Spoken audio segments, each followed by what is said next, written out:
it was almost illegal for someone like me to know a Chinese for almost all of American history.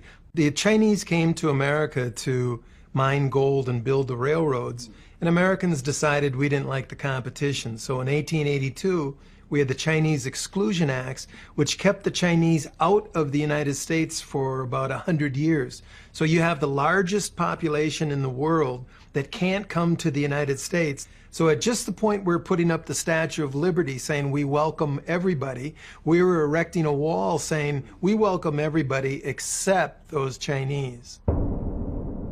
Fear of a rising China today is the latest chapter in a history of propaganda that presented the Chinese as uncouth and infantile.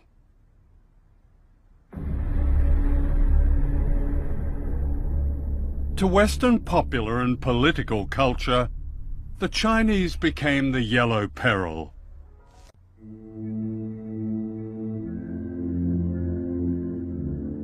For the American elite in the 19th century, China was a goldmine of drugs. Warren Delano, the grandfather of Franklin Delano Roosevelt, was the American opium king of China. He was the biggest American opium dealer, second to the British. He welcomed the first American ship into China to help out with the opium wars.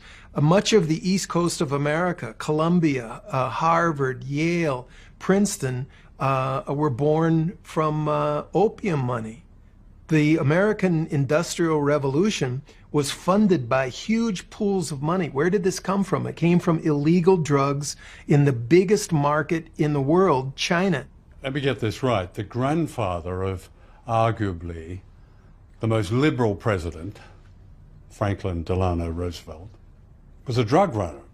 Yes, sir. Franklin Delano Roosevelt never made much money in his life. He had public service jobs that were very lowly paid, but he had yachts, he had summer homes, he had mansions in New York City. The kids went to private schools. He inherited a fortune from Warren Delano, his father, who was the American opium king of China.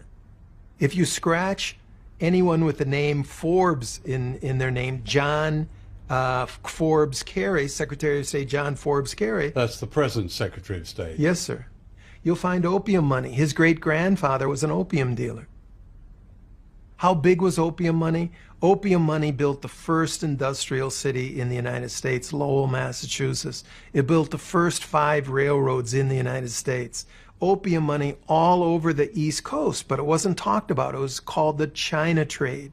And if you go to various museums, you can see teas and silks exhibited, and they keep quiet about all that big opium.